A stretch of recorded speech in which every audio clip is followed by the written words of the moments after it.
Right, this is what's next. Classic 350. Listen to this. Oh, it's a lovely sounding bike, isn't it? Do you?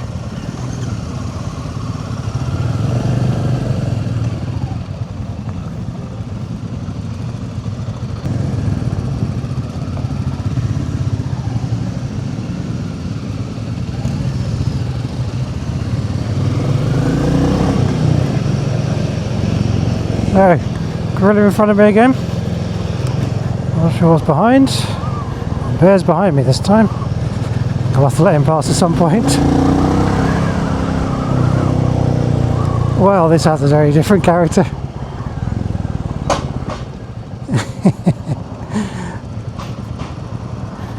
Oh, beautiful red as well.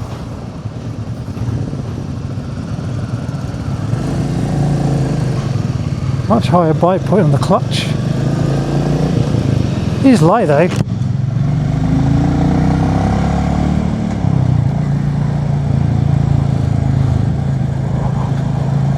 And he's comfy. Oh man, this is comfy. That seat's better than the oops, still indicating. That seat's better than the oh, they said there's a blinker tax. It's probably over 100 quid now. It says £1 to blink. Right, yeah, more upright position. Straight away.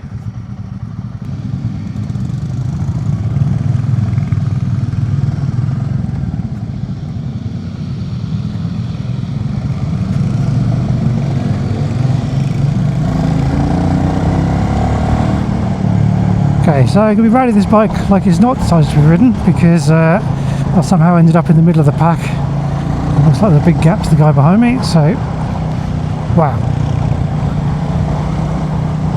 Okay, so everything I just said about the shotgun applies to this actually. Maybe it's the weight is very, very light. My knees are very up high. I'm a big guy. This was never going to be the best fitting bike for me, but it's such a charming thing. I wanted to have a go on it because I've always loved the sound of them. Just that single thump. It's just, when you think thumper, you think Royal Enfield Classic.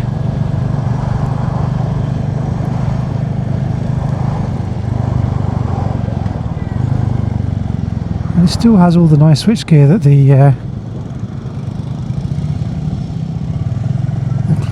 Classic 650 has. It's very similar, isn't it? Just with better agility, perhaps. Oops.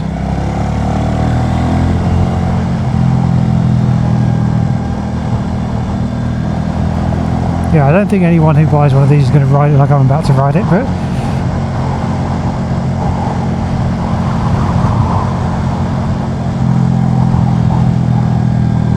certainly sounds nice.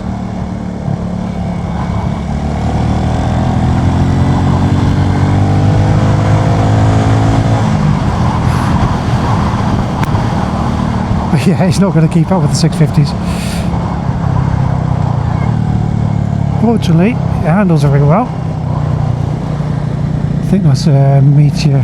No, it's not. That's a Hunter in front. He snuck past me at the lights. Yeah, gonna hit the rev limiters quite a lot, I think. You know what? Gets up to 60. I thought we'd struggle even with that. It's not a struggle at all. Brakes aren't as good. Gonna have to watch that.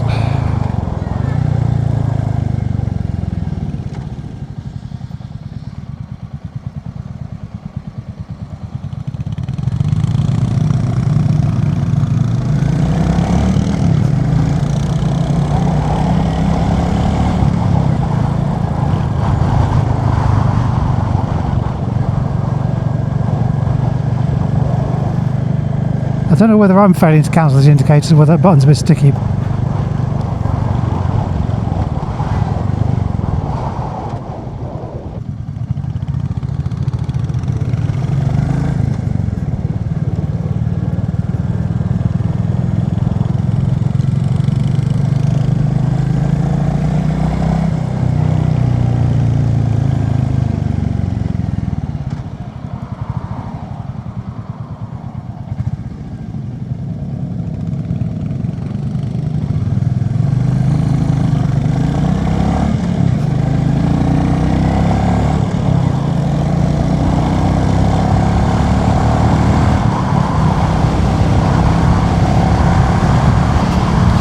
Okay, so it's sedate. That's what I expected, but it's such a charming bike. Feels very similar to the 650 ride, the Shotgun, in terms of the bars feel about the same width. It's actually lighter and more agile, I think, maybe. I think actually I'll take that back. The Shotgun was lighter push on the bars. This is a little bit less keen to turn, but I'm not sure we were riding on, I think we're on wire wheels, aren't we? So presumably heavier. Oh, I'm going in front of you.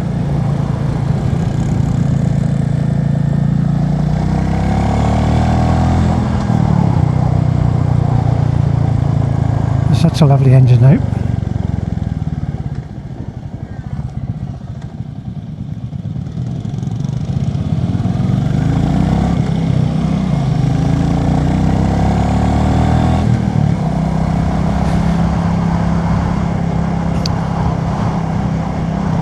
That's the Super Meteor, 3 bikes ahead. I think that's the Super Meteor tail light, which I quite like the look of that. It's very interesting seeing them all side by side.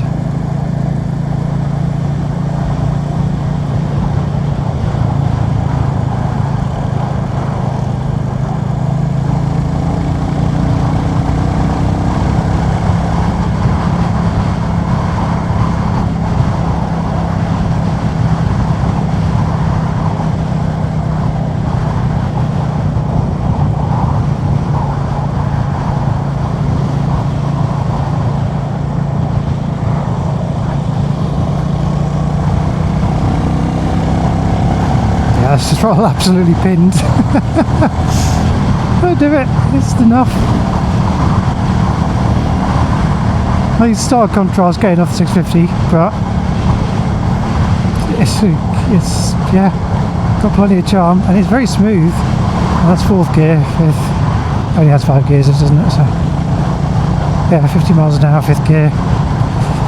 Yeah, you see that you could kind of bimble around all day. Small enough, light enough, very comfy, and that seat is beautiful.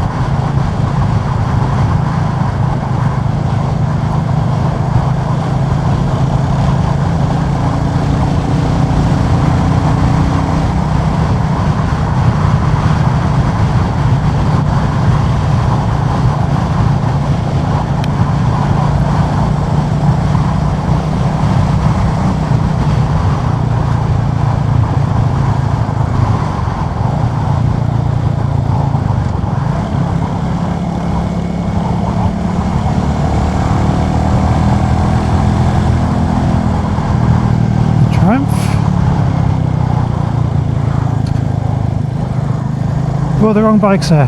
Come and get Royal Enfield.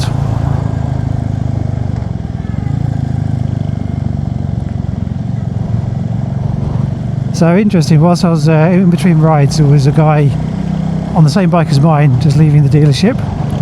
But he had the AEW exhaust. I've been looking on slip-on exhaust. I think it sounded very nice. I'm tempted to put one of those on. Couldn't see, I wasn't quick enough to see whether he'd done the whole decap pipe or just the slip-on. He was just leaving, so I couldn't talk to him. But yeah, that did sound quite nice.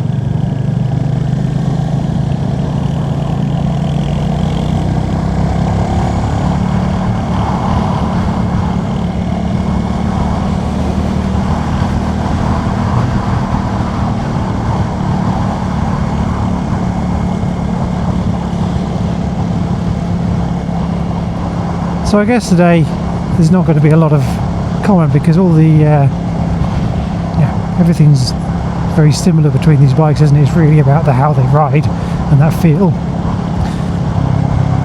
between the series of bikes. So obviously this Classic versus the 350 versus the Shotgun versus the Classic 650, they're all very similar, and I love all the switch gears. And I wish when you look at, I think they look nice. I do prefer those with the shinier caps on things, but really that's splitting hairs. This actually, sorry, I didn't notice that when I was riding before. So this has got plastic around the outside versus the metal on the 650, so there is a slight difference, but it is slight. I mean, it's nitpicking really. It's only not only reason you choose one over the other. So it's all about the feel. This does feel more compact. The seat height is definitely lower. My knees are up higher. It's not uncomfortable though, because our seats are squishy and foot pegs are so wide. It's actually very easy. My legs aren't anywhere near the tank.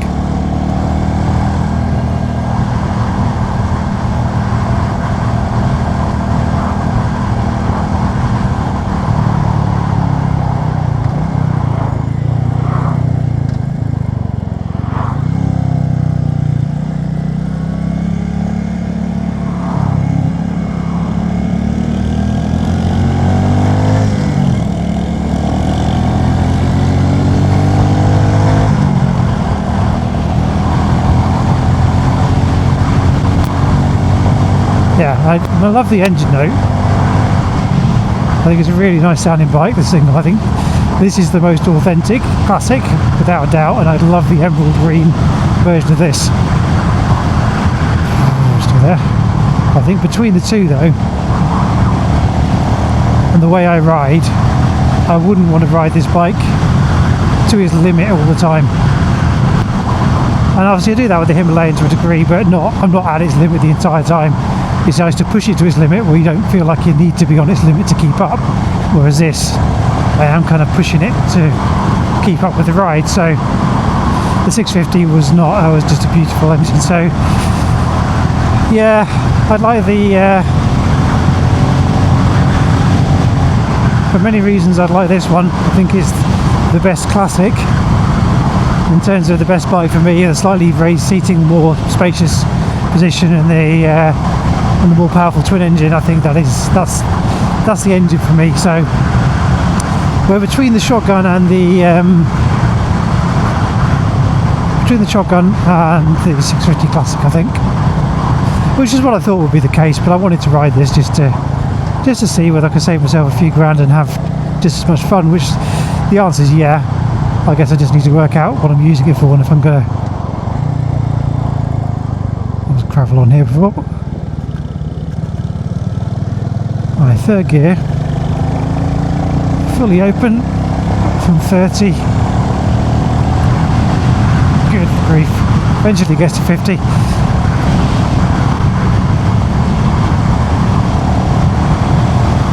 So yeah, authentic.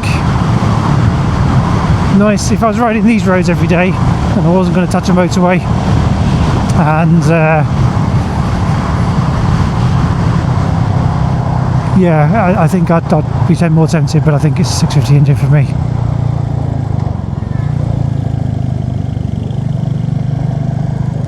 Unless I could squeeze one of these in somewhere too. See, for me, this is living room. I would, you know, have one of these parked in the lounge, but I think that might end in divorce. I was saying about the throttle on the 650. I'm pretty sure that one did have a full. I don't remember any of the other bikes I've ridden from Royal Enfield having that snatchy a throttle, so I'm putting that one down to that bike needing a bit of TLC.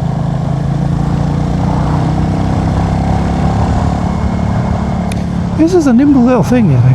I didn't expect that. Genuinely didn't expect it to be this nimble. Very impressed. Which begs the question, why would you have that Hunter in front over this? Is it cheaper? I don't know. I'm not entirely sure. But yeah, for me, I'll take the classic looking one every day. Maybe that's it. Maybe it's aesthetics, trying to cater to a younger market. I'm not old. I'm mid-40s, but yeah, classic bikes do have a certain appeal.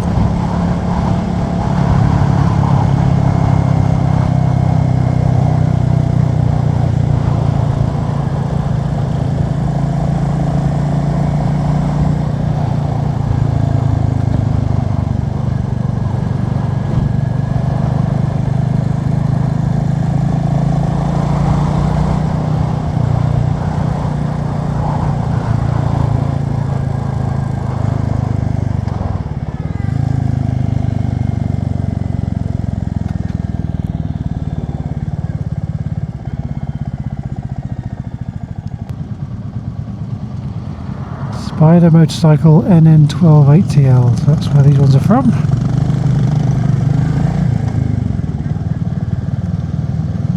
And they have dedicated places that manage demo fleets, don't they? So There's one down at Silverstone. Seen some of the other vloggers picking up bikes from that location.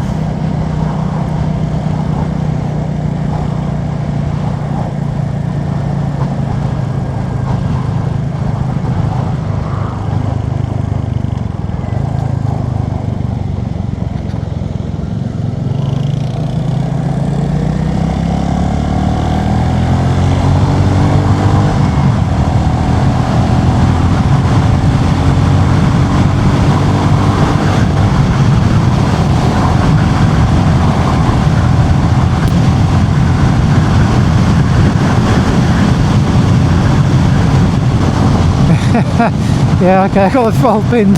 I almost didn't want to go past 70 going up, go past 60 going uphill. So it does have a limit.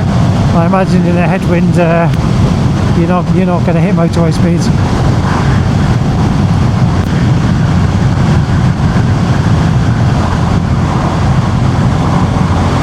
It's stable.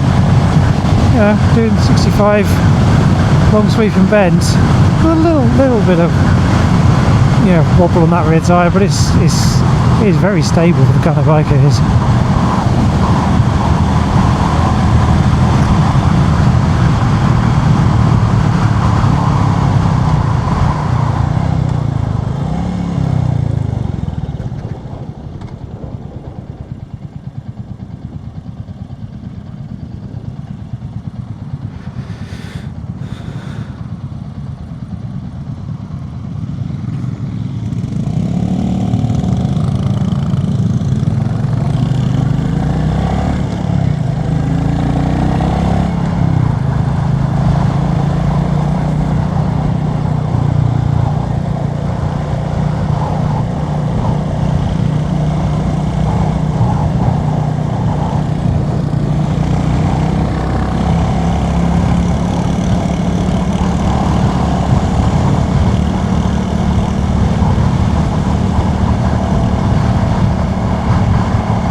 Not freak out the learner driver. I'm going to pull back in front of him.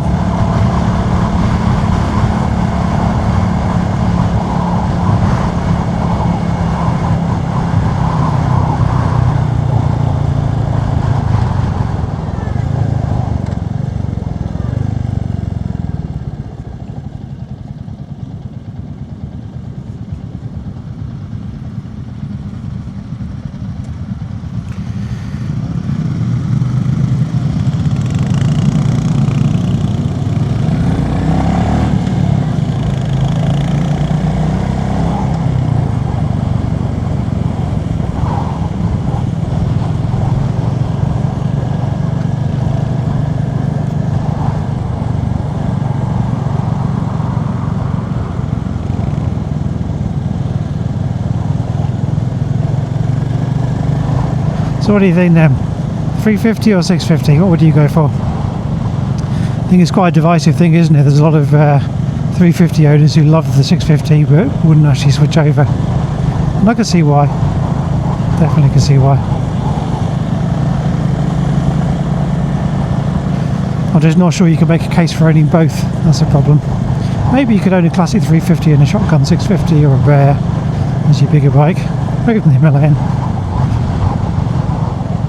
Depends what you're going to use it for.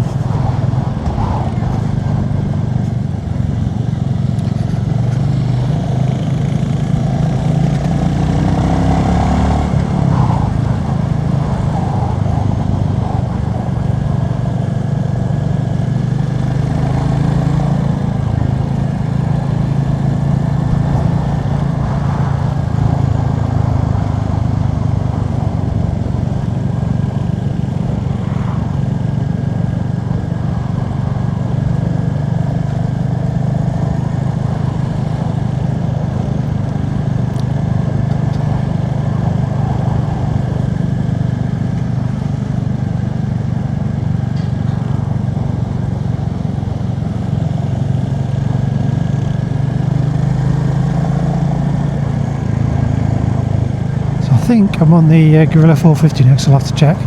But I'm actually really looking forward to that because I love my Himalayan.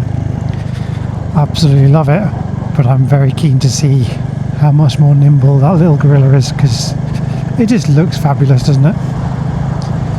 And on the smaller wheels, should be quite flickable. And that same great engine.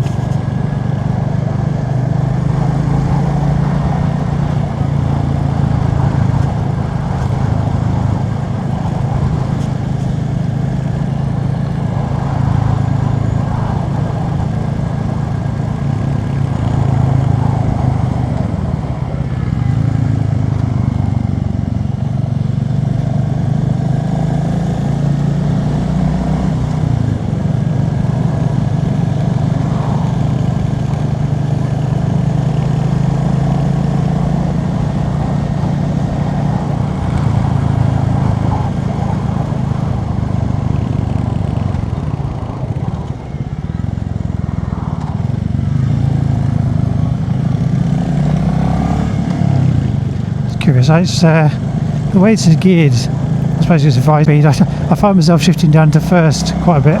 It seems to handle it though.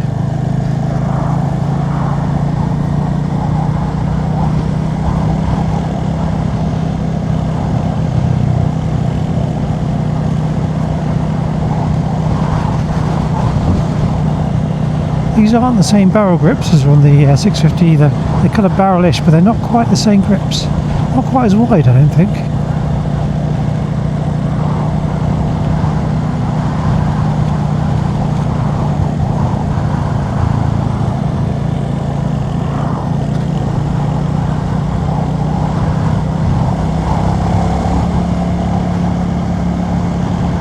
It still pulls really nicely. As much as you're not going to keep up at the higher speeds, at the lower speeds, I mean, this is where this excels, this kind of talky little single. 30 miles an hour with third gear. Just pulls clean.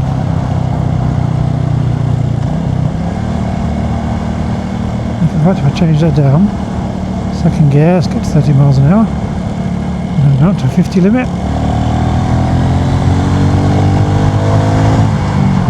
That's not bad at all. For 20 brake horsepower, that's very impressive. So what are we equating to? 20 brake horsepower, we're equating to what, 100 brake horsepower per tonne, I guess. This must be just shy of a couple hundred kilos. So last year, well, a few years back, that was your average family hatchback, wasn't it? I mean, closer to 200 now, but which is where my Himalayan is.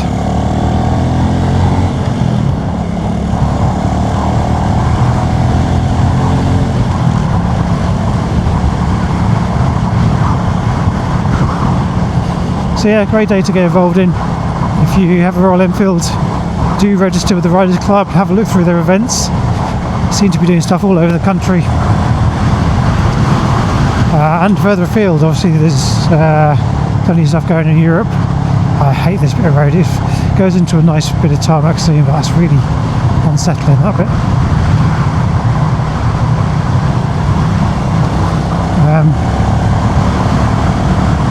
Yeah, do have a look at the Riders Club and do things like this. I mean, I'm looking at this because I want to buy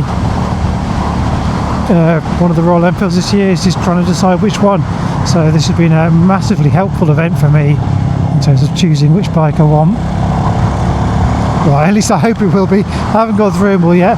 If I get to the end of it and I still don't know, then I might take that back. But yeah, I mean, on face value, being able to come and ride the bikes back to back, or as near as damn it, should be very helpful to that process.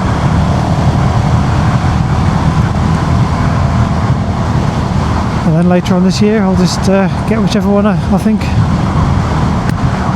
will suit me best.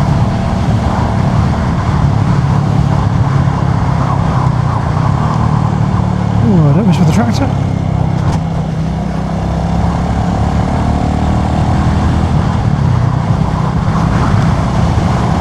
Bit buggy around here. I'll just clean my helmet on the next one. I think I packed a cloth and a coat in my bike today, so let's see.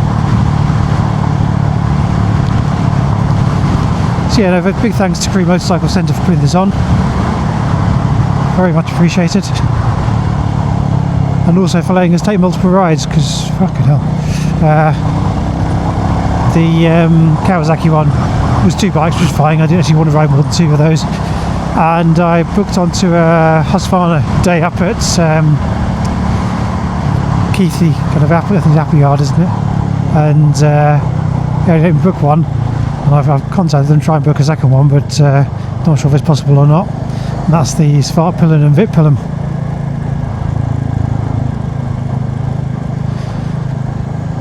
Again, for curiosity, loved the Norden 901 in many respects. Was not a fan of the big adventure long travel suspension, and I just don't need that. So I'm interested to see whether those bikes make a kind of civilized version of a KTM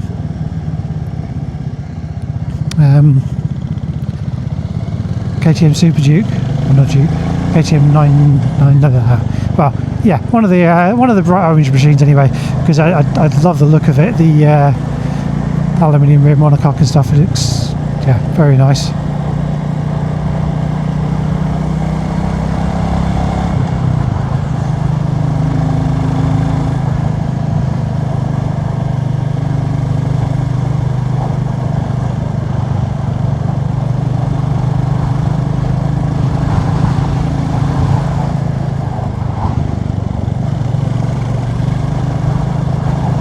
There's a very patchy road here, and this is very compliant. This bike is a very, very comfortable machine. The way it handles that, really very impressive. What do these cost? £4,000? £4,000 bike, keeps up with traffic, looks as good as this, beautifully comfortable and compliant ride. There's literally nothing not to like about this.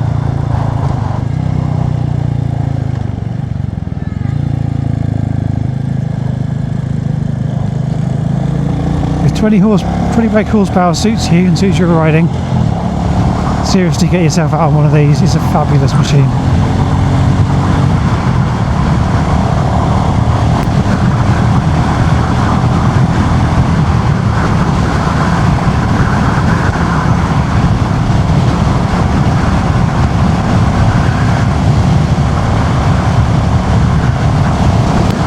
Throttle pinned again, just over 60. I can feel it's starting to pull again there actually. Maybe this is gearing if I change down to 4th.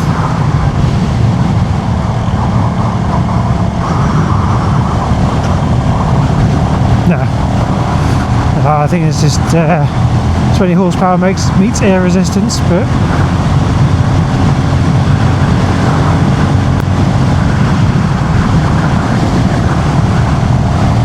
I've got no one sat up my arse trying to overtake me, and I'm keeping up with them, so, you know, it's respectable. You'll hit 70 eventually.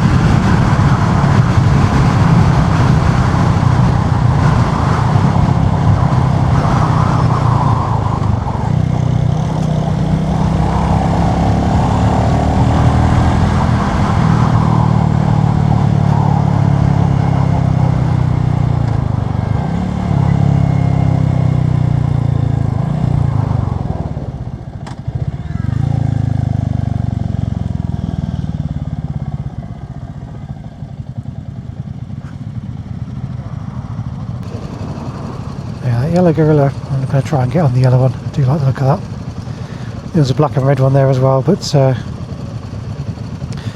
think I'd plump for the yellow. They all look fabulous, but there's something about a yellow bike. Bit of a sucker for yellows and golds.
we go, 11:39, ride number 2 done.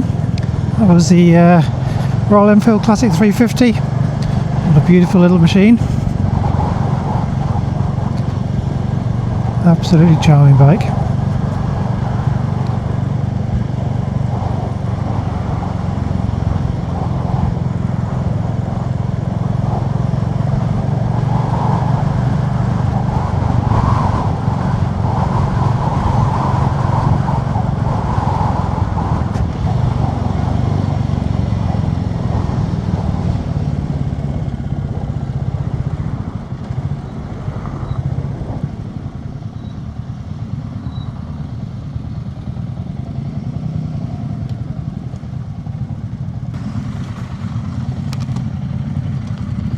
Side stand.